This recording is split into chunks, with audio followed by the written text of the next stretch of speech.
Graeme Smith from IBM Research on communication in a quantum context. What would Shannon do?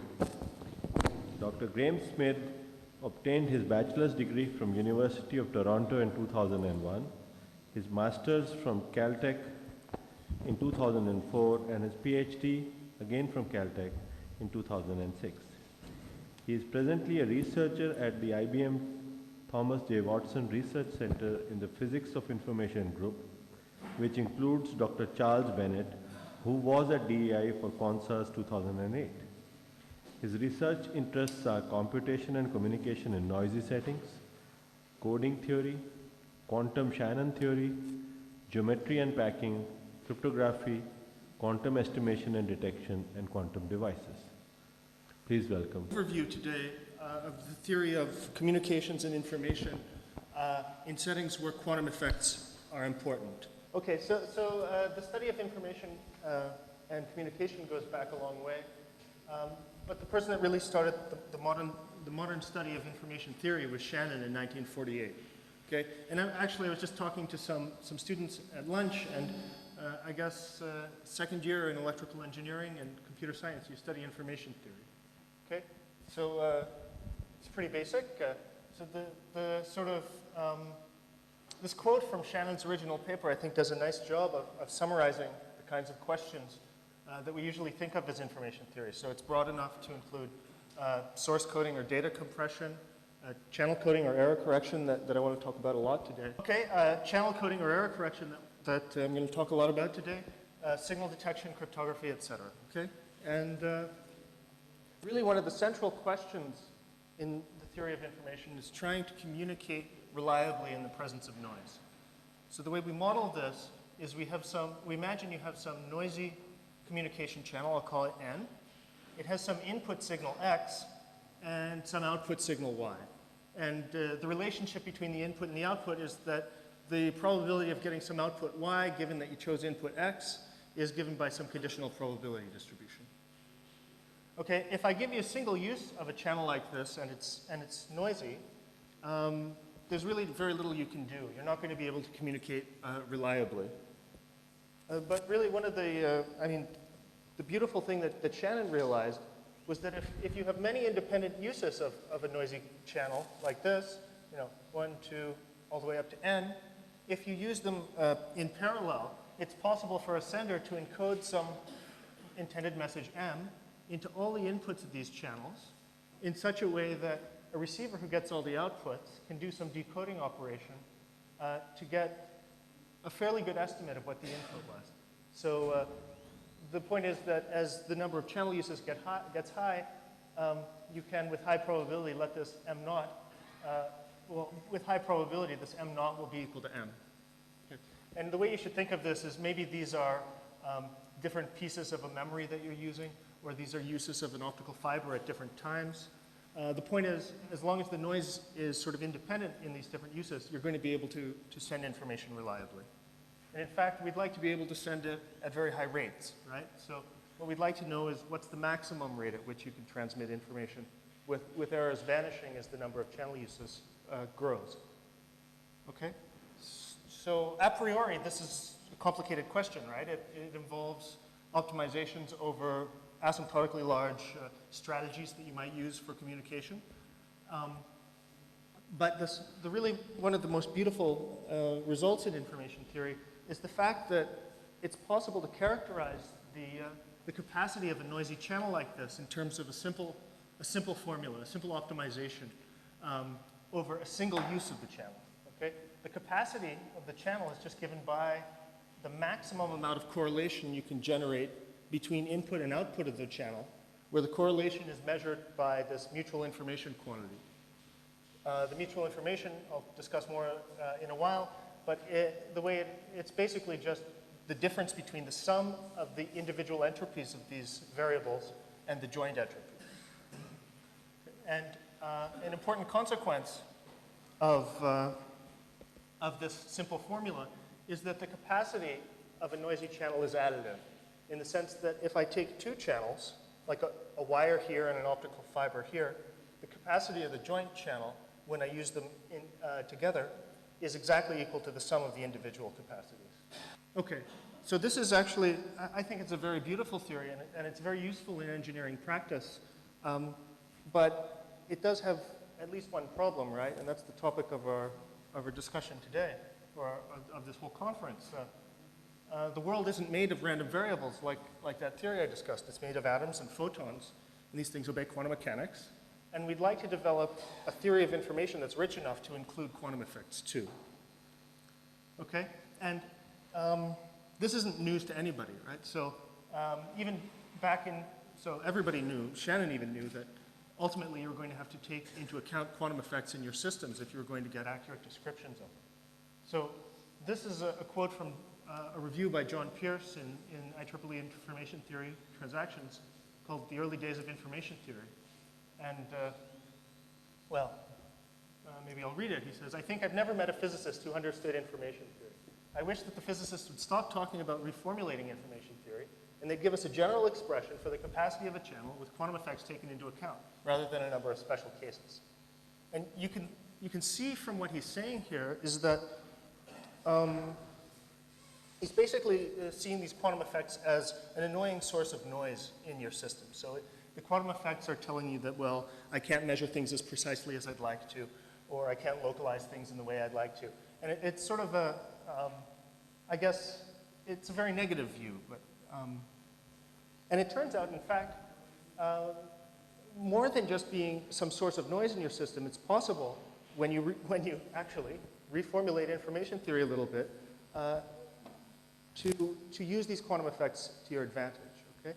So it turns out the right way to think of information theory in the quantum setting is to go back to this original definition, if you like, of Shannon of information theory and expand what you mean by messages. So Shannon was thinking of messages as being these random variables that you're trying to transmit. And he made a lot of progress with that. But it turns out you can do a lot more if you start thinking about not only transmitting classical messages, but also expanding your notion of a message to include the transmission of the quantum state. Okay? And once you do that, in fact, it leads you to all sorts of useful protocols.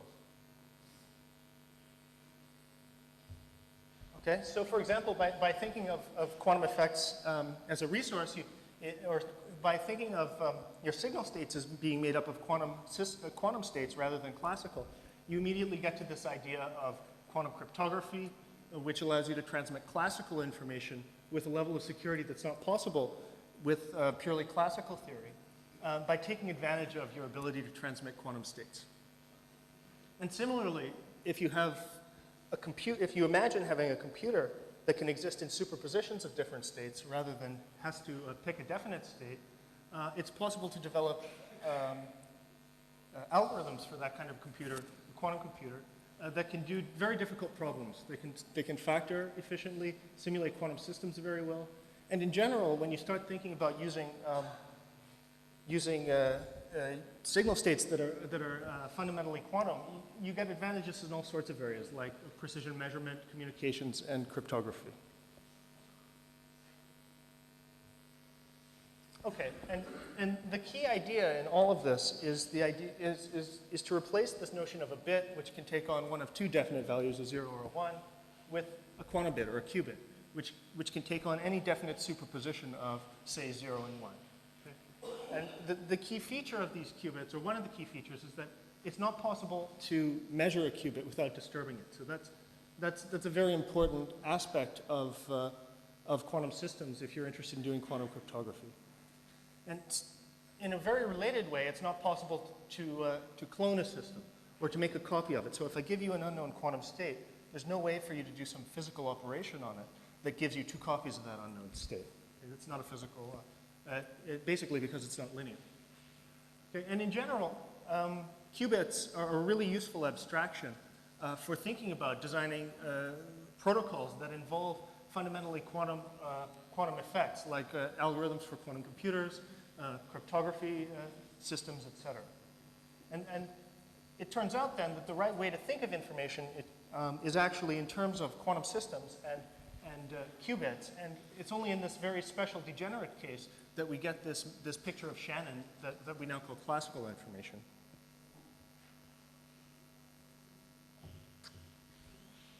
Okay, this should have you worried, right? It's not possible to make a copy of a quantum state because it means it's not possible. Well, you might have thought that it wasn't possible to do error correction because the way we think about doing error correction is by introducing redundancy into our coding. Okay? So the fact that you can't actually make copies, or it seems you can't do redundant coding for quantum systems, is actually a big problem. But it turns out, again, this is I think a priori not obvious, but it turns out it is possible to encode quantum information in a way that's resistant to noise. All right, in exactly the same way that Shannon showed us to encode information in classical information in a way that's resistant to noise. And again, this depends on having access to, well, if I give you a single noisy communication channel, now it's quantum, it's not going to be possible to transmit with low probability of error. But if you have access to a large number of independent uses, it turns out that you can design protocols or quantum error correcting codes so that if you have some qubits over here on the left, you can do an encoding into all the inputs of the noisy channel that you've got in such a way that a receiver who gets access to all the outputs of the noisy channel can do some decoding on it and get out the original qubits sent. Okay. Now, I really want to emphasize, because it's not possible to make a copy of a quantum state, once you put these qubits in here and act on them in that with that encoding operation, you no longer hold on to the qubits. You've given them up to encode them into a particular signal state. So that's the reason that you can actually transmit quantum information in error-correcting codes without violating this no cloning principle. Because by sending the information, you really give up any interest that you have in it. Okay, so of course we want to do really well. We want to transmit as much quantum information as we can. So as many qubits. The quantum capacity of a noisy quantum channel is just defined as the maximum number of quantum bits that you can transmit per channel use, with errors vanishing as the number of channel uses grow.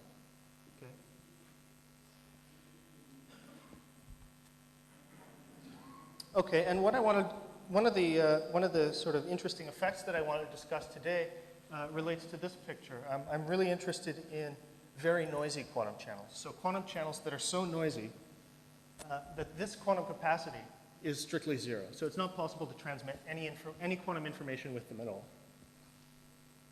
So as a point of reference, I want to describe the classical channels that have zero capacity. And well, here's an example. I cut the wire, and there's no correlation between the messages sent and received. Just, I want to do a quick poll. Which is the sender? Who thinks the computer is the sender? Who thinks it's the receiver? Nobody. Okay. Well, it turns out, well, there's no correct answer, right? I'm just curious. I think of it as being the sender. Okay, so the set of quantum channels that have zero quantum capacity, or zero classical capacity, are exactly the ones that have no correlation between the input and the output. Okay, so that's a very simple set of channels. But it turns out, because quantum data is so delicate, it requires less noise. It takes less noise to make your channel completely useless than you need to add to make it useless for transmitting classical information. All right, so there are channels that allow some correlations that nevertheless are too noisy to allow you to transmit quantum data. Okay? And it turns out there's a lot of structure to these channels, and it turns out they can do something very interesting, which is very different from what happens in the classical setting. You can find pairs of channels, neither one of which has any quantum capacity. So I have channel N1 and N2. So the quantum capacity of this channel N1 is 0. So I have some qubits here. I try to encode them into many uses of the channel. I do some decoding operation, and what comes out is basically noise. Well, it's not complete noise, but it's not sufficiently correlated with this to allow you to transmit noiseless quantum information, right? You might have classical correlation, but no quantum correlation. Okay? And similarly with this channel N2. So I try to do some encoding. I send my information through the channel, and what comes out is no matter what decoding I use, is not a high fidelity qubit. Okay, and the surprising thing about this is that when you take these two channels together, it turns out that there exist joint encoders and decoders that allow you to transmit large amounts of quantum data with large numbers of qubits with vanishing probability of error. Okay, so what I want to discuss a little bit for the rest of the talk is just how this effect works and what it means for the theory of quantum communication and information.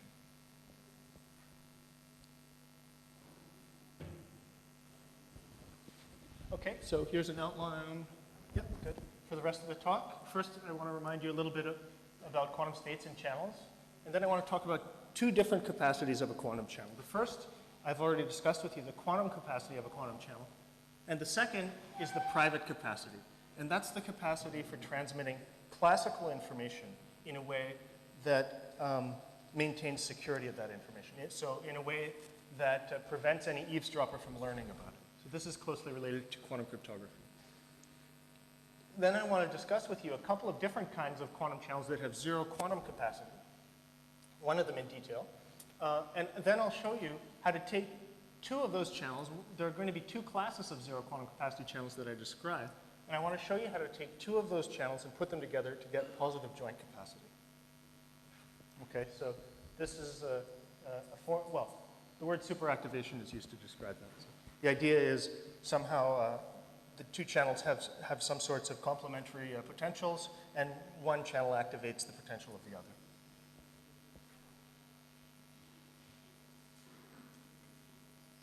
Okay, this is back to basics. Let's first describe a pure quantum state. So this is the minimum uncertainty quantum state. And let me describe the simplest possible quantum system that's non-trivial, a two-level quantum system, so a qubit. So the state of a qubit is described by some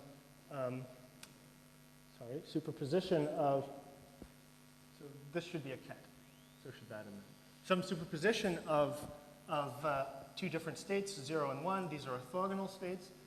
And the way I completely characterize the state with the amplitudes of 0 and 1. Now, the state has to be normalized, so the mod squared of the amplitudes, their sum is equal to 1. Okay? And you should just think of this as a vector, a complex two-dimensional vector. And the rules of the game are like this. You get to pick a basis, and once you picked that basis, you can measure in that basis. And the probability of getting the outcome associated with the zero vector is just the inner product of the state of your system with the zero vector modulus squared. Okay? So in this case, I could measure in the 0, 1 basis, and probably I'll get a 0, but perhaps I'll get a 1. Right?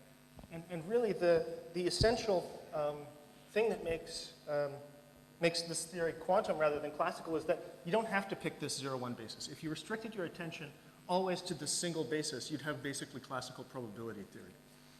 Okay? But in fact, you can choose any other basis you like. So for example, I could choose this plus-minus basis, where plus-minus is just 0 plus or minus 1, properly normalized.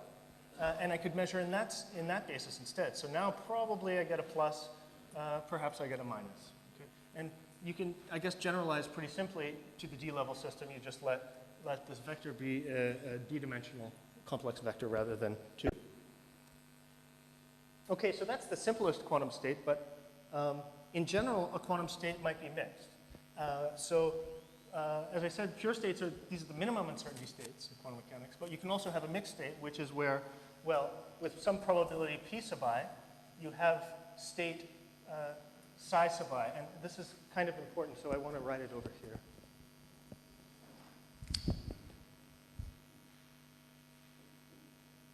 Sorry, my PowerPoint is not working that well. So the idea is, if I have some quantum system that has probability p sub I of being in state psi sub I, I can describe that with the density matrix that's just given by this this mixture of the projectors onto that, onto the associated vector. Okay. All right. And one nice thing about these mixed quantum states is that you can think of them as being part of a bipartite, so a two-level, or a two-system joint system that's in a pure state. Okay. So and the idea is you can imagine that this rho is just given by some projector onto a pure state psi on some larger system, AB, if this lives on B,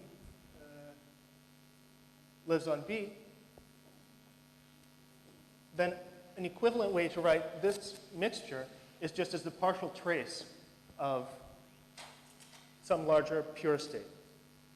Right? So this is already kind of weird, right? Because it's possible that I can have two systems that are in a pure state, so they're in a very definite state, but when I look at just one of the subsystems, in fact, it's a very mixed state, or it's completely unknown. So this is a reflection of entanglement again, and the idea is, you can have this pure part that has a pure whole that has mixed parts, and that's definitely not something that happens in classical theory.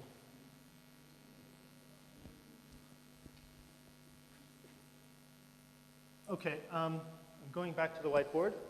Sorry. So now I want to discuss how do we think about how mixed a quantum state is. So any quantum state, remember, can be thought of as a pure state followed by a partial trace. And the way we measure how mixed this mixed state rho is that we look at the von Neumann entropy. So the von Neumann entropy of rho is just given by minus trace of rho log rho. And in some sense, this measures how much information, there is in this quantum state. And in a very specific way. If I'm given n copies of this rho sub b, and it has some purification to some psi sub a, it's possible for me to reversibly compress that all of those independent B systems into a space of size 2 to the n times the von Neumann entropy of the state in such a way that if I hand over that encoded state to somebody, they can do a decoding and recover all of the original entanglement with this A system. And in fact, even better, it's not possible, well, even more, it's not possible to compress it any further. So this tells me, this S of rho sub B tells me exactly how much information is contained in the state. And that's the way that space that I compress this state into is called the typical space of the state. And it's very closely related to a topic an idea from classical information called typical sets of classical bit strings. The states of quantum theory, and I've talked a little bit about how we measure the information in a state, but now I want to talk about the dynamics of the theory, okay? So I want to talk about noisy communication channels. So, well, here's a simple example of a communication channel. The simplest is noiseless evolution. And this is just given by conjugation of rho by a unitary. So U goes to U rho U dagger, okay? Where this U is a unitary. But more generally, you could have some noisy evolution. And in fact, the most general kind of noisy evolution is given by the unitary interaction with some inaccessible environment. So any quantum evolution you can describe as mapping state rho, well, first adding on a system called an environment in some fixed pure state, doing some unitary interaction with that environment, and then throwing the environment away. Okay? So this is the most general form of a noisy quantum evolution. All right? And this is really sort of the beast that we're going to be interested in analyzing. So given a particular unitary, we'd now like to know how much quantum information can I transmit with that. Oh, wait, I don't know. Try to make, yeah, okay. Okay, so that covers I guess, some background. Now I want to discuss some information theory a little bit. Remember, the quantum capacity of a quantum channel is just the maximum rate at which I can take qubits over here, encode them into some noisy channel, and decode them to recover the original state on the right. Okay, and of course we'd like to maximize the amount of information we transmit. So what we do, so what we'd like to do is optimize over these encoding and decoding operations. And I should emphasize that these encoding and decoding operations are quantum operations. So if you have some qubits, you want to encode them again into some quantum systems. This is basically a quantum computer. Okay, and really what we'd like to do is understand, as a function of this n, or as a function of this unitary that has all the information about n, what is the maximum rate at which we can transmit information.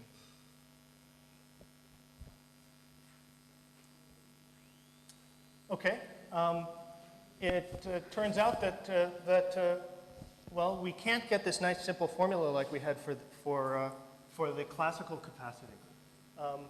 But there is some quantity that's a little bit like the mutual information that we can use to get some idea about what quantum capacities are. Okay, so it's called the coherent information. It's given by Q1. It's just the maximum over all possible mixed input states here. Okay, so I'm optimizing over some mixed state. I'll call it phi, of the difference between the entropy of the output of the channel, entropy of B, and the entropy of the environment. Okay? Now this should be, the quantum capacity is at least as big as this coherent information. So this should be bigger than or equal to. And the way that you show that is by a random coding argument, just like in Shannon's case. What that tells you is that good quantum error correcting codes exist. They have positive rate even. So the number of qubits you can send per channel use approaches some constant as the number of channel uses grows. And it turns out that, in fact, the quantum capacity is not given by this coherent information, but it's given by a much more complicated formula called the regularization of the coherent information.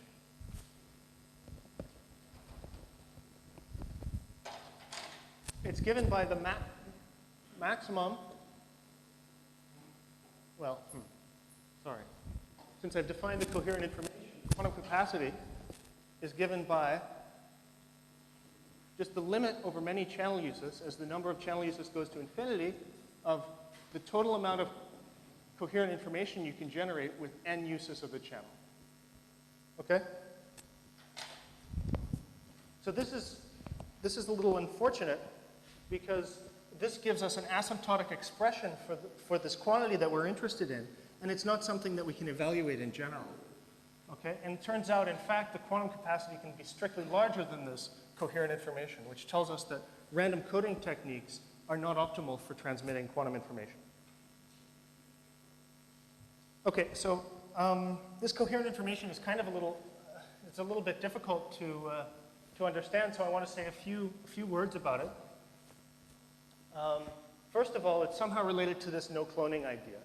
Because, you know, if you wanted to transmit some quantum information, if you wanted to transmit some quantum information from one place to another, it's extremely important because it's not possible to transmit it coherently, say, to two places. It's extremely important that if you transmit from, say, site A to site B, that any place besides B doesn't learn anything about that information, right?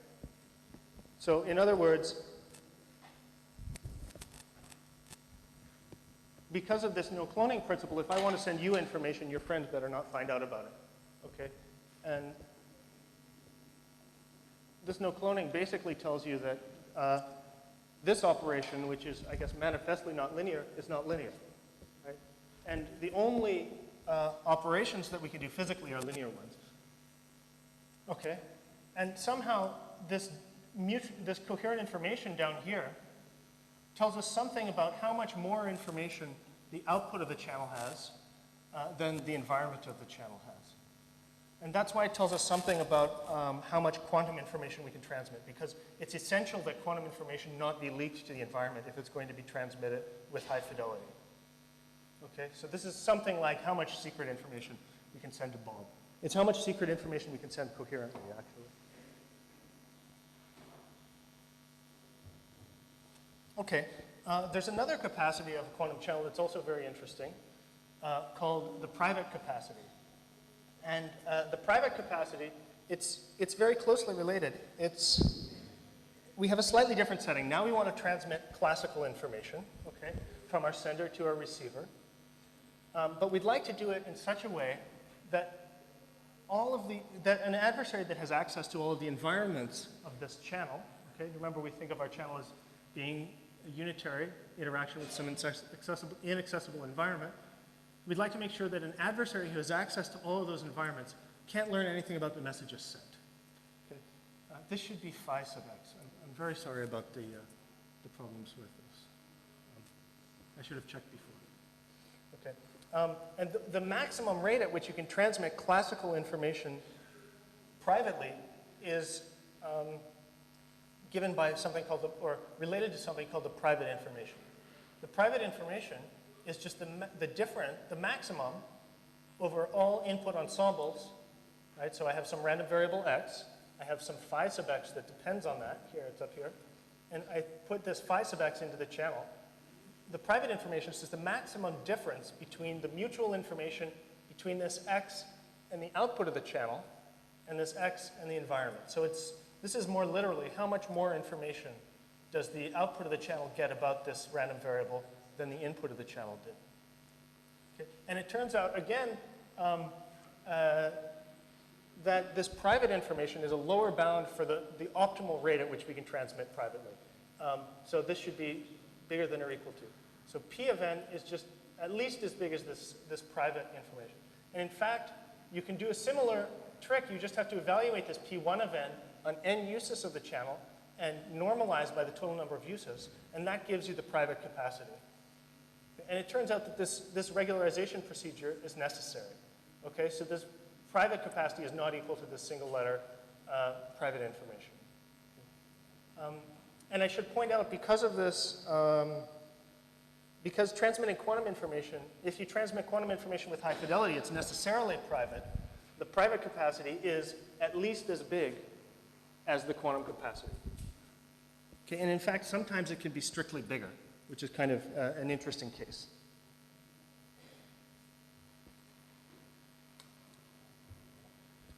All right, that covers some definitions. Now I want to discuss a few channels that are noisy. Okay, some channels that have zero capacity for transmitting quantum information. So this one is, I think, it's a very simple example. It should be easy to understand. Imagine I had a quantum channel. I can describe it with some unitary interaction with some inaccessible environment again. So I have some input state psi, and this unitary maps to some output b, and the action of the channel I get by tracing out this e. But what if I looked at the unitary, and before tracing out e, I noticed that the unitary was symmetric? Okay? All right, so if I swap b and e, I get the same thing back again. So a good example to think of is the 50% erasure channel. So I put in psi, and that gets mapped to an equal superposition of psi on the input, or psi on b, and some orthogonal state e on the environment system, and e on b, and some e on b, and psi on e in the other case. Okay? The reason we call this the 50% erasure channel is that its action is that if I put some mixed state rho into the channel, the output is just a 50-50 mixture of rho and some orthogonal flag. Okay, so if you're the receiver, what you get is half the time you get the original state, and the other half the time you get a message that says, I'm sorry, your state was erased. Okay, and this is sort of manifestly symmetric, so it's certainly an example of one of these symmetric channels. Okay, so I claim that any symmetric channel has zero quantum capacity. Why? Well, suppose that our channel had, this is symmetric, and it had positive quantum capacity.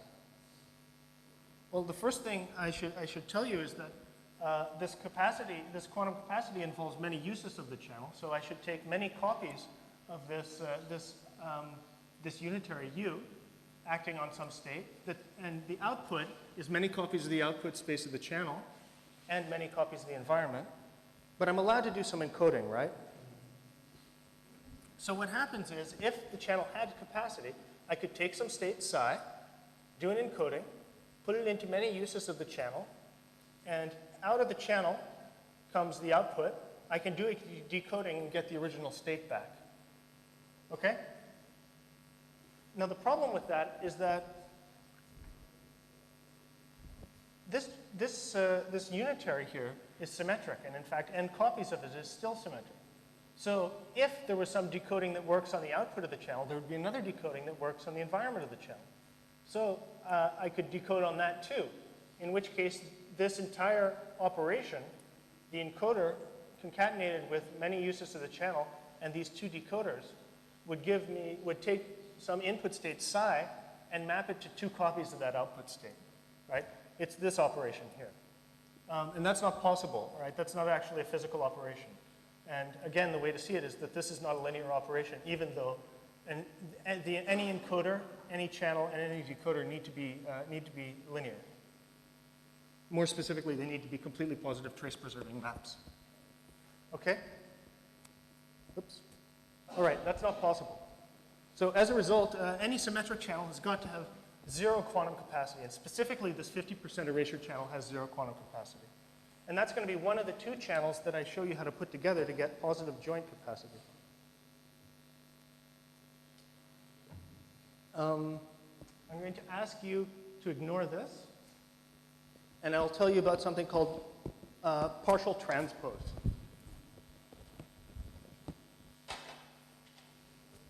The partial transpose is a linear operation on a bipartite space.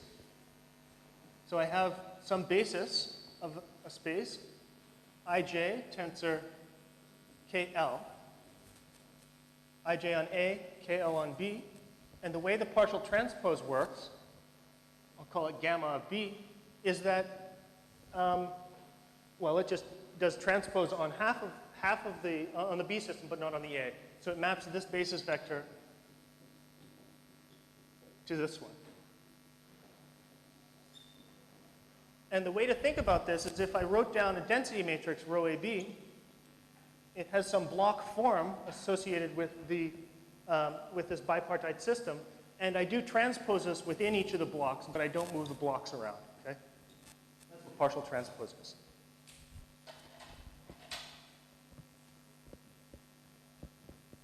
And it's possible to show that if some quantum state, rho AB, has partial transpose, so I do this operation, that's not positive, so I diagonalize it, I find that it has a negative eigenvalue, then the state is entangled, okay? But it turns out that if the state has positive partial transpose, so I do rho AB, gamma of B, and that's bigger than or equal to 0, so all the eigenvalues are positive, it may or may not be entangled, but at the very least, it's extremely noisy. And in fact, it's so noisy that it's not possible to use such a state to get any, basically, if I give a pair of people a state, they can't do any local operations that allows them to distill any pure entanglement from it, okay? And a PPT channel, or a positive partial transpose channel, is just one that enforces this PPT property between its output and the purification. So it's a channel that only lets you make these PPT states. Okay? And it's important to note that this implies that the quantum capacity of the channel is 0, because if you could make entanglement, pure state entanglement with the channel, it couldn't be PPT. But in fact, there exist PPT channels that have positive private classical capacity. Okay, so now I just want to discuss a little bit, what are the conditions for having a private capacity? Well, a channel with private capacity has to allow you to make something called a private quantum state. So a private quantum state is a four-partite state that looks like this. It has a system that we call, a pair of systems called the shield, and they start off in a maximally entangled state that looks like that. So it's just 0, 0 plus 1, 1. And the shield can start off in basically any state. And a private quantum state looks like this, but we allow there to be interactions between this key system and the shield in such a way that we ensure that the correlations between A and B in a particular basis are maintained, but somehow phase information about the correlations gets leaked to the shield system. Now the important thing is that the shield system knows everything about the phase information encoded in AB, so that if I took this mixed quantum state and purified it to some larger pure state and looked at what the environment is holding on to, the AB system is in fact conditionally independent of the E system, meaning that there's this sort of Markov chain structure. So A prime, or this shield system, this should say A prime and B prime, this A prime B prime system knows all of the correlation that E has with the key system, in fact, is mediated by the shield system. It completely characterizes the channel. Okay? And the way that I make this channel is by taking a private quantum state that looks like this and just adding a little bit of noise to this key system, okay, until the whole thing becomes has a positive partial transpose. And that makes sure that I have a zero quantum capacity. But because this looks so much like a private state and there's just a little bit of noise added, in fact, it has positive private capacity. Okay? So this picture I could write down a noisy quantum channel for you that can't transmit any quantum information. However, if you use it, you can transmit classical information privately. So for example, it would be useful for you if you're trying to do quantum cryptography. Okay, now I want to show you how to combine in the last few minutes a 50% erasure channel, which is symmetric and as a result has zero quantum capacity, with one of these positive partial transpose channels that has non-zero private capacity. Okay, and here's the theorem. If I let me write this down. The idea is this: if I have some quantum channel, any channel n,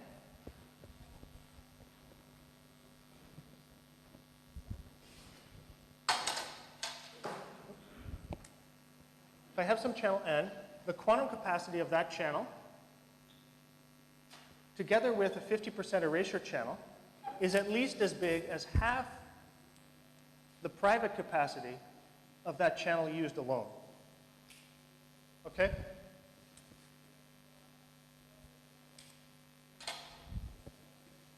And just as a reminder, the 50% erasure channel acts on state rho as well. With 50% probability, it gives you rho, and with 50% probability, it gives you some erasure flag. Okay, now let's think about why this implies this superactivation effect that I claim. Okay, so the quantum capacity of this, well, let's let n be one of these channels that has positive private capacity, but zero quantum capacity. Okay? Then the quantum capacity of this channel is zero. That's what I told you by hypothesis. The quantum capacity of this 50% erasure channel is zero because symmetric channels have zero quantum capacity. However, this lower bound for the joint capacity is strictly positive because of, again, what I told you about this positive partial transpose channel having positive private capacity. Okay? So as an immediate corollary, we get these pair of channels that has zero individual capacities but positive joint capacities. Okay, I think I will skip the proof ideas, okay, and go right to the interpretation of this result. Well, first of all, this is completely different from what happens classically, okay? And it depends crucially on selecting entangled code words between the two uses of the channels. All right, and somehow these two different channels have very complementary capacities or very complementary strengths. And the capabilities of the two different channels combine in a synergistic way that allows them to sort of cancel out, one of them cancel out the weakness of the other. So for example, one of them is symmetric, so it can't have any quantum capacity because of the no cloning principle. And the other one, it's PPT, which means it's rather noisy. On the other hand, it has private classical capacity, which somehow gives it a certain strength. And it turns out that you can take this symmetric channel and activate that private capacity and turn it into a quantum capacity if you use it correctly. Okay, and this leads us, I guess, to an interesting question. If these channels are transmitting different sorts of quantum information, what are these different kinds of quantum information, and can we characterize them? And that's something I don't know. Okay, so here are some more technical implications. First of all, it turns out that the quantum capacity is not convex. What does that mean? Well, I already told you about these two channels, and if you have one of them or if you have the other, it's neither one is good to you, but you can use the two together. It turns out, in fact, if some adversary tells you, sort of flips some coins and selects which to give you, and doesn't tell you which channel to give you, gives you channel 1 with probability p and channel 2 with probability 1 minus p, still, that channel, the mixture of these two zero quantum capacity channels has a positive capacity of its own. All right? So you don't even need to know which channel it is you got. You just have to have some probability of having both channels, and you have positive joint capacity. And another consequence of what I've been telling you is that this coherent information quantity is actually a poor approximation to the quantum capacity, which means choosing quantum error correcting codes randomly, in fact, is strictly suboptimal. So this coherent information characterizes how well random codes work for your channel. Okay? And it turns out you can have channels where if you just looked at how random codes behave, you would guess that the capacity is 0. But in fact, when you look at the overall capacity by choosing more clever error correction procedures, you can have some large fraction of the maximum possible capacity for that channel.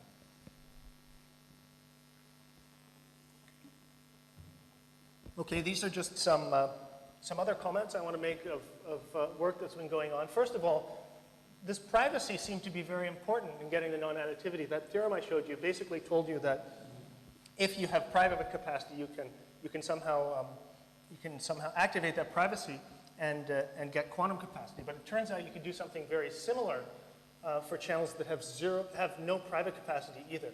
So somehow private capacity isn't the magic thing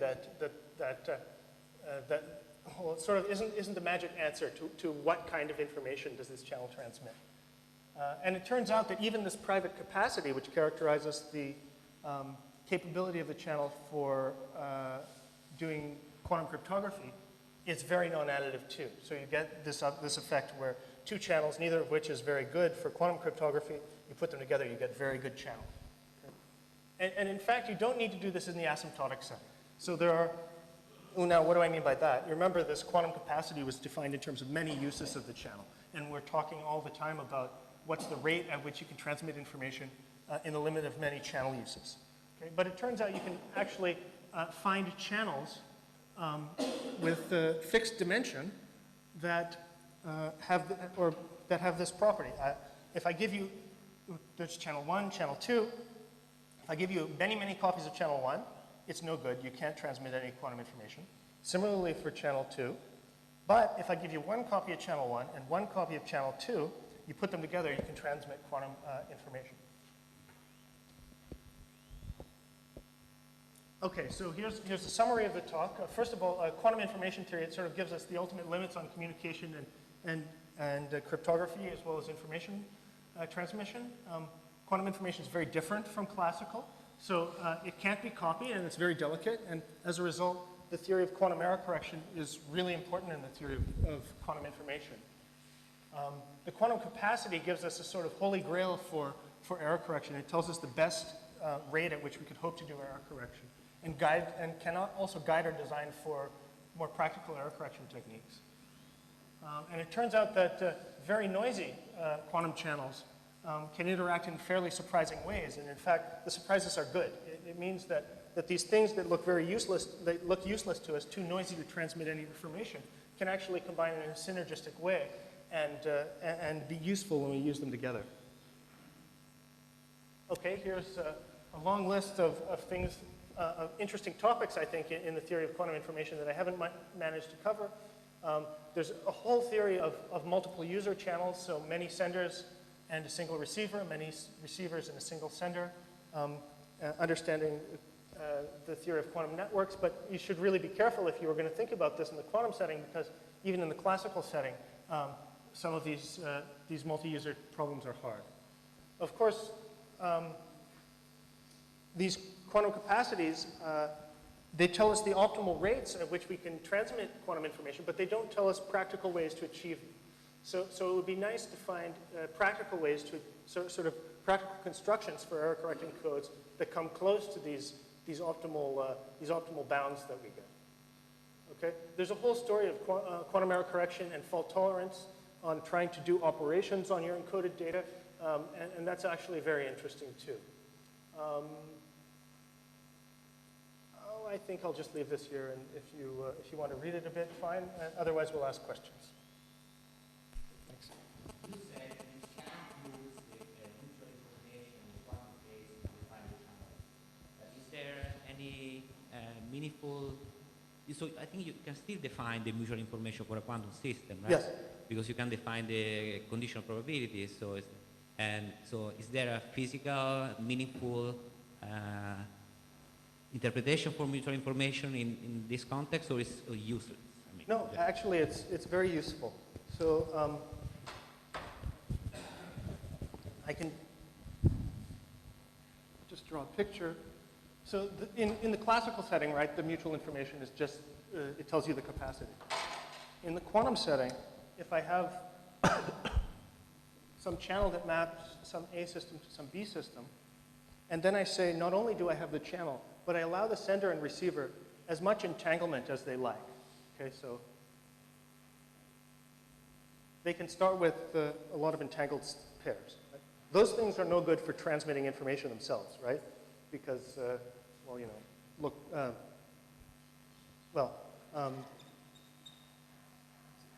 no signaling, right? Given an entangled state, it's not possible to use transmit information. So you can imagine, what if I gave these guys as much free entanglement as they want? How much quantum information can I transmit with this channel? And the answer turns out to be just the mutual information. Oh, so what I do is I take some quantum state, rho A prime A, and I hold on to the A prime system, and I act on the A system with the channel. Okay. Then the mutual information between A prime and B just tells me the quantum capacity is the capacity. Yeah. Sorry, does that make sense? Oh, in fact, yeah, yes, that's right. But this is now quantum mutual information, right? So it's the entropy of A prime, the von Neumann, plus the entropy of B minus the joint.